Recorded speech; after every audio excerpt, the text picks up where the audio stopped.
एक समय की बात है, एक छोटे से शहर में रोहिणी नाम की एक लड़की रहती थी, जिसकी शादी को 7 साल हो चुके थे, पर अब भी उनका कोई बच्चा नहीं हुआ था, जिससे वो काफी परेशान थी। और साथ ही उसकी सास से मिलने वाले ताने।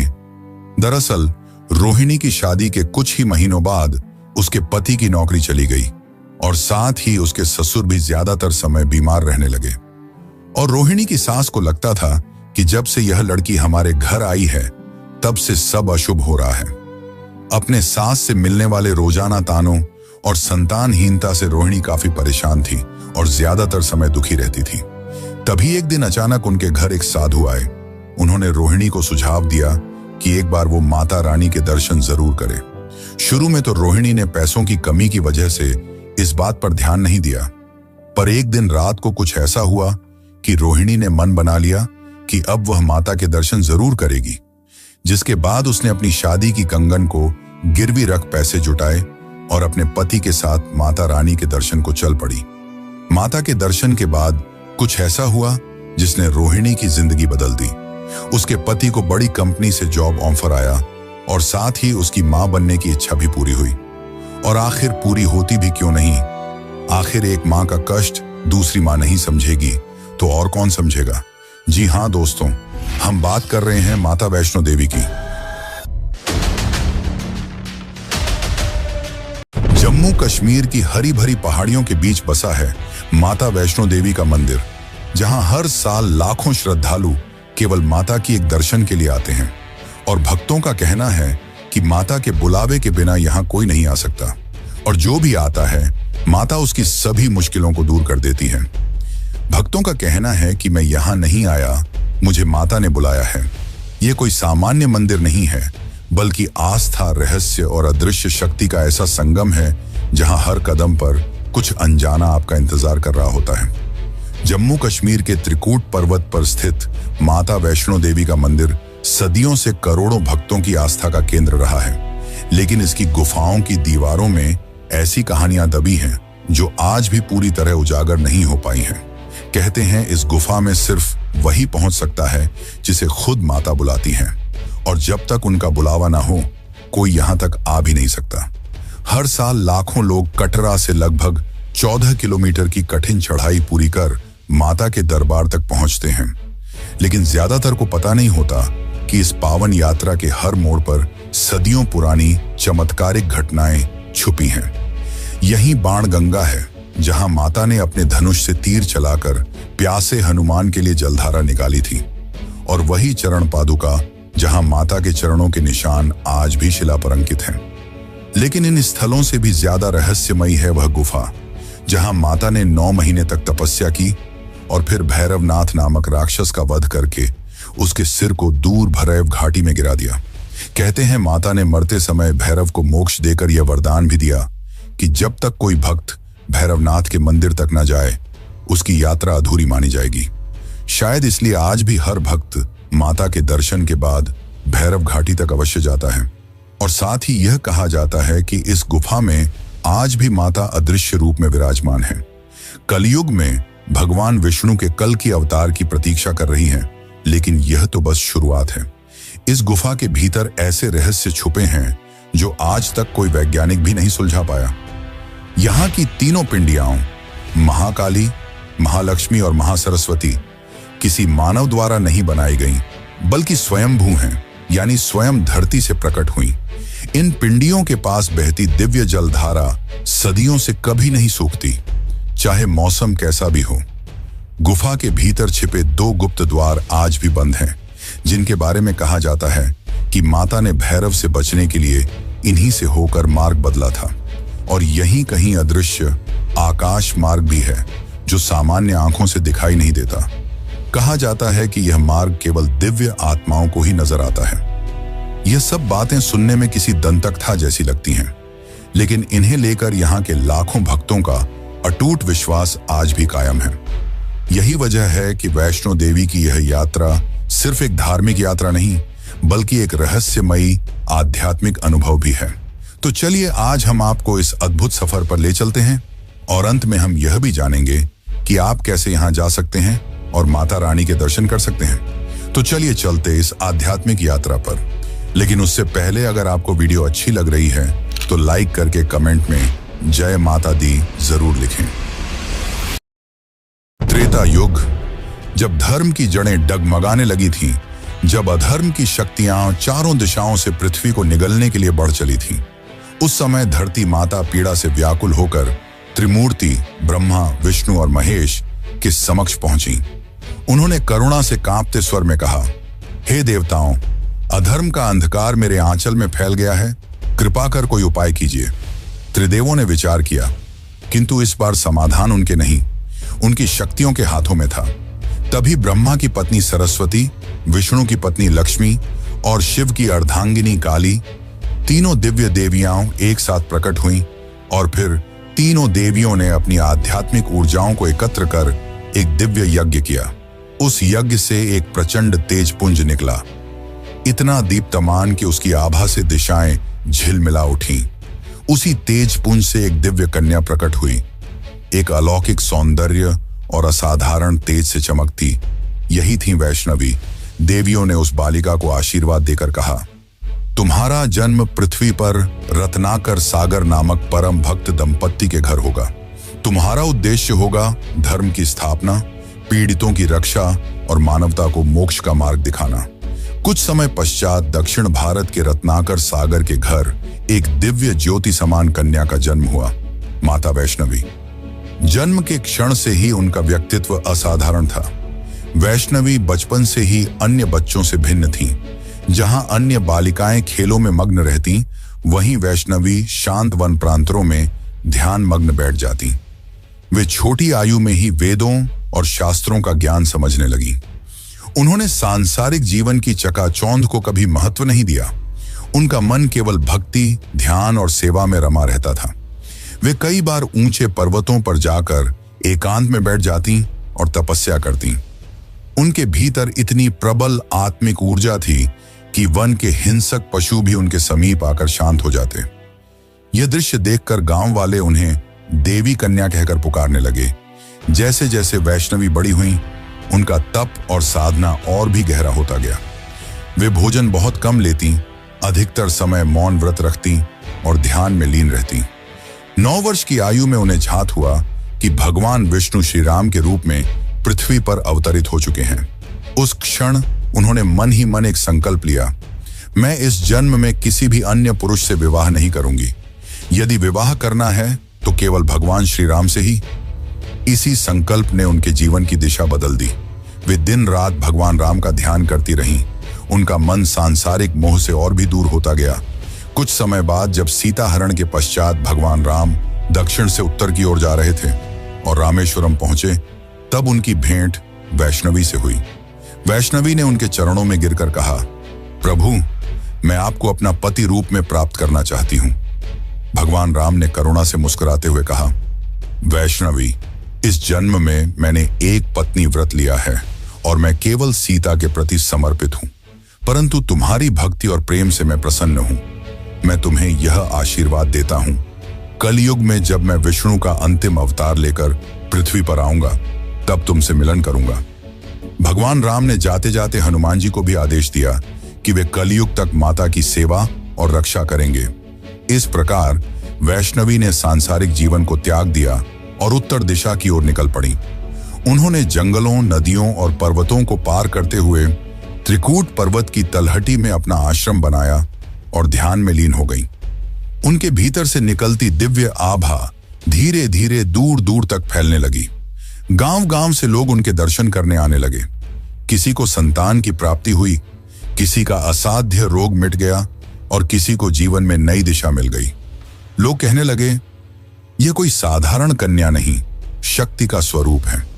इसी क्षण से वे माता वैष्णो देवी कहलाने लगी। त्रिकूट पर्वत की तलहटी में बसा एक छोटा सा गांव हंसली। यहीं रहते थे श्रीधर, एक गरीब ब्राह्मण। उनका जीवन श्रद्धा से भरा हुआ था। रोज वे अपने कच्चे से झोपड़े में भगवान की पूजा करते, गांव के बच्चों को संस्कृत पढ़ाते और जो कुछ भी थोड़ा बहुत अनाज मिलता उसी से गुजारा कर लेते। परंतु एक चीज की कमी उन्हें हमेशा सालती थी, संतान की। हर रोज वे अपने इष्ट देव से यही प्रार्थना करते कि उन्हें एक संतान का सुख मिल जाए। एक दिन उन्होंने मन में ठान लिया कि वे गांव भर के लोगों के लिए भंडारा करेंगे।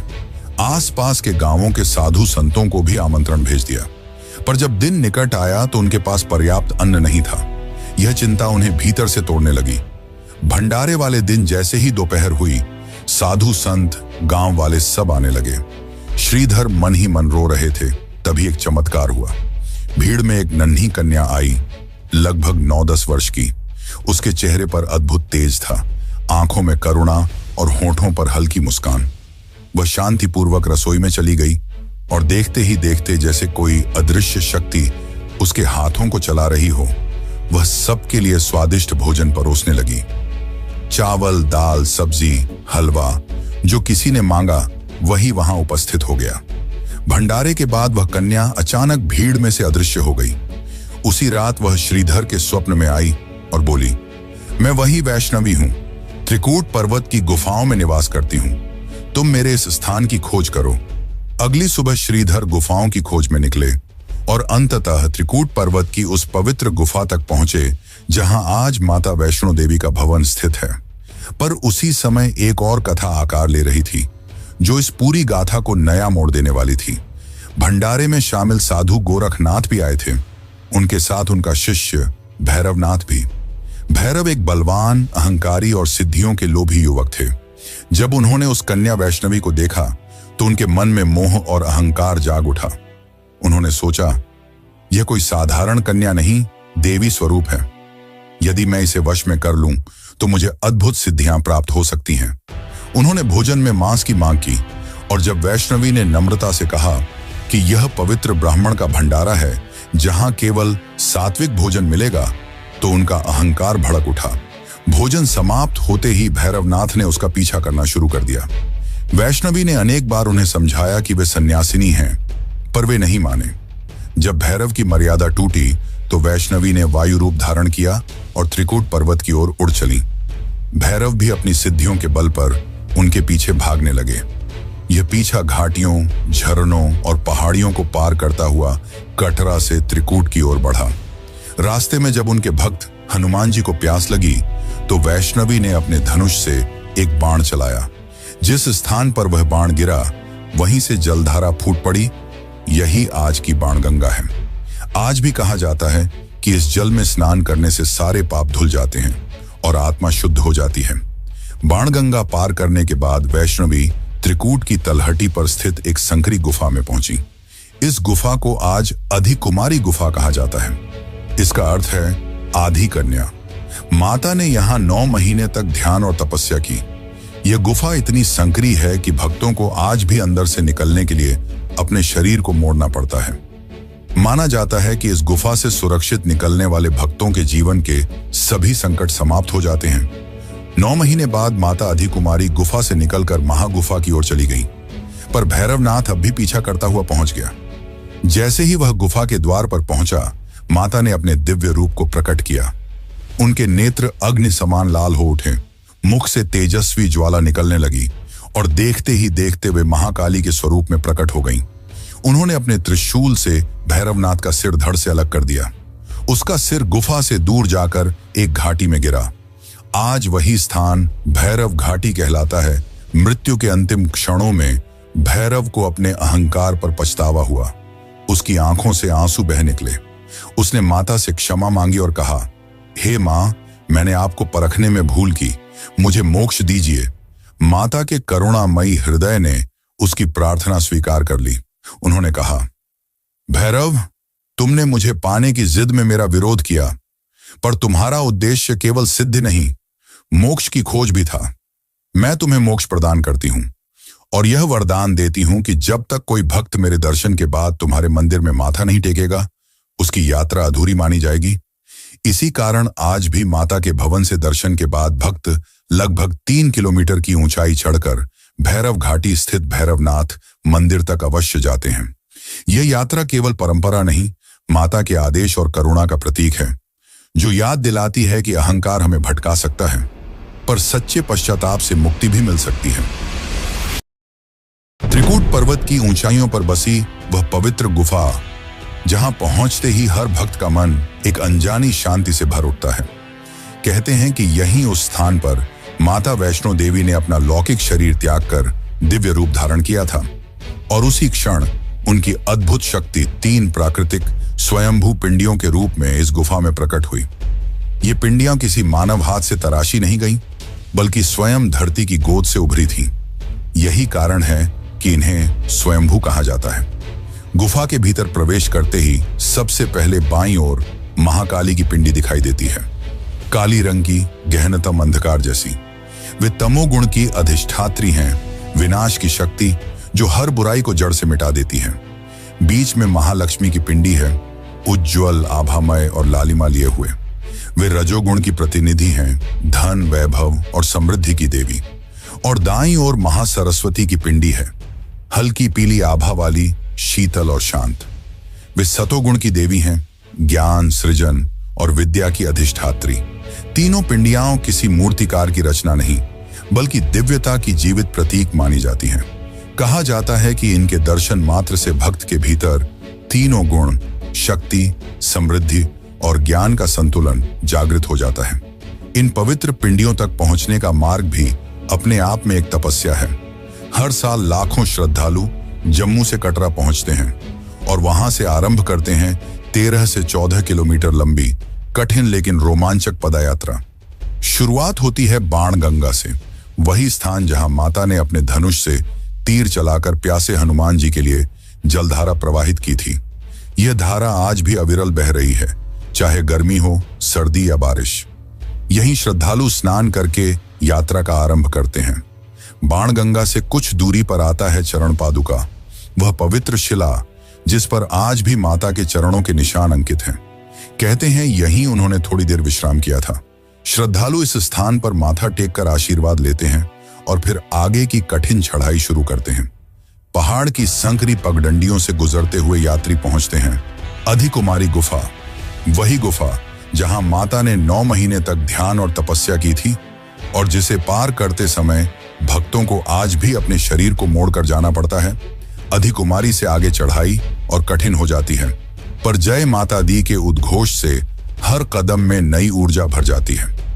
रास्ते में संजी छत नामक स्थान आता है, जहां से भवन की पहली झलक दिखाई देती है और फिर पहुंचते हैं मुख्य गुफा भवन तक, जहां तीनों स्वयंभू पिंडियों का दर्शन होता है। पर यात्रा यहीं समाप्त नहीं होती। दर्शन के बाद भक्त लगभग 3 किलोमीटर और ऊपर चढ़कर भैरव घाटी तक जाते हैं, क्योंकि माता ने भैरवनाथ को वचन दिया था कि उनके दर्शन तभी पूर्ण माने जाएंगे जब भक्त भैरव मंदिर भी जाए। यह गुफा सदियों तक घने जंगलों और पहाड़ियों के बीच छुपी रही थी। लगभग 700 साल पहले श्रीधर ब्राह्मण ने माता के संकेत पर इस गुफा की खोज की थी। उसी क्षण से यह स्थान तीर्थ बन गया। समय के साथ जब डोगरा राजाओं का शासन आया तो उन्होंने इस मंदिर का विस्तार और पुनर्निर्माण कराया। 19वीं शताब्दी में महाराजा गुलाब सिंह और उनके वंशजों ने यहाँ भव्य भवन, मार्ग, सीढ़ियां, प्रकाश और सुरक्षा की सुविधाएं बनवाईं, ताकि हर भक्त सुरक्षित और सहजता से दर्शन कर सके। आज की भव्य वैष्णो देवी यात्रा उसी डोगरा काल की भेंट है। और शायद सबसे अद्भुत तथ्य यह है कि माता वैष्णो देवी का यह पावन धाम 51 शक्ति पीठों में से एक माना जाता है। पुराणों के अनुसार जब सती ने अपने पिता दक्ष के यज्ञ में आत्मदाह कर लिया तो शिव उनके शरीर को लेकर पूरे ब्रह्मांड में विचरण करने लगे। तब विष्णु ने अपने सुदर्शन चक्र से सती के शरीर को खंडित कर दिया और उनके अंग पृथ्वी पर अनेक स्थानों पर गिरे। कहा जाता है कि यहीं त्रिकूट पर्वत पर सती का हृदय गिरा था। इसी कारण इस स्थान को शक्तिपीठ की मान्यता प्राप्त है, जहां देवी की ऊर्जा अनंत काल से आज भी सजीव रूप में विद्यमान है। यही वजह है कि जब कोई भक्त इस गुफा में तीनों पिंडियों के दर्शन करता है तो उसे ऐसा लगता है जैसे वह स्वयं साक्षात त्रिदेवी, महाकाली, महालक्ष्मी और महासरस्वती के सम्मुख खड़ा हो। यहाँ की शीतल हवा, गूंजते मंत्र और गुफा के भीतर बहती दिव्य जलधारा सब मिलकर एक ऐसा अनुभव कराते हैं जिसे शब्दों में नहीं बांधा जा सकता।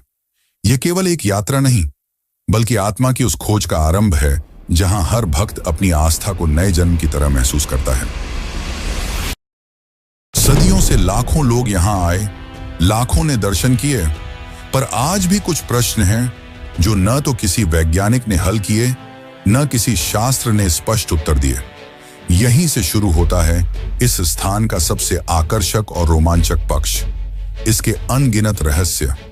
मंदिर की मुख्य गुफा में आज 3 स्वयंभू पिंडियां स्थापित हैं, पर बहुत कम लोग जानते हैं कि इसी गुफा में 2 गुप्त द्वार भी मौजूद हैं।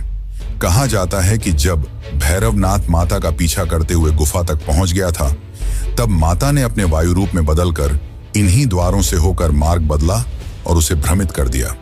ये द्वार गुफा के पीछे की ओर हैं और आज भी पत्थरों से बंद कर दिए गए हैं। पुरोहित बताते हैं कि ये द्वार इतनी गहराई में जाते हैं कि कोई नहीं जानता वे कहां समाप्त होते हैं। कई साधु कहते हैं कि ये द्वार सीधे हिमालय की दूसरी गुफाओं से जुड़े हुए हैं, पर आज तक कोई भी इसे प्रमाणित नहीं कर सका। इसी से जुड़ा है एक और चमत्कारिक रहस्य, आकाश मार्ग। लोक कथाओं के अनुसार जब माता वायु रूप में भैरवनाथ से बच रही थी, तब उन्होंने आकाश में एक अदृश्य मार्ग बनाया था जो सामान्य आंखों से दिखाई नहीं देता। आज भी कुछ साधु संत दावा करते हैं कि कभी कभी रात्रि के समय भवन के ऊपर आकाश में एक चमकदार रेखा सी आकृति दिखाई देती है, मानो कोई अदृश्य मार्ग क्षण भर को प्रकाशित हो उठता हो। विज्ञान ने इसे भ्रम कहा, पर कई श्रद्धालु इसे माता की दिव्य उपस्थिति मानते हैं। फिर है बाणगंगा, जहां माता ने अपने धनुष से तीर चलाकर प्यासे हनुमान जी के लिए जलधारा निकाली थी। यह जलधारा सदियों से अविरल बह रही है। गर्मियों की भीषण धूप, सर्दियों की बर्फबारी और मानसून की प्रचंड वर्षा, कुछ भी इस धारा को रोक नहीं पाता। यहां तक कि गुफा के भीतर भी एक शीतल जलधारा लगातार बहती रहती है जो कभी नहीं सूखती। वैज्ञानिकों ने कई बार इस जल के स्रोत को खोजने का प्रयास किया, पर कोई भी यह नहीं बता सका कि यह जल किस पर्वतीय मार्ग से आता है। यही कारण है कि भक्त इसे किसी भूगर्भीय प्रक्रिया नहीं, बल्कि माता की कृपा मानते हैं।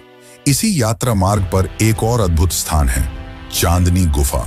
यह एक छोटी सी प्राकृतिक गुफा है, जहां रात होते ही बिना किसी दीपक या विद्युत प्रकाश के भीतर एक हल्की चांदनी जैसी रोशनी फैल जाती है।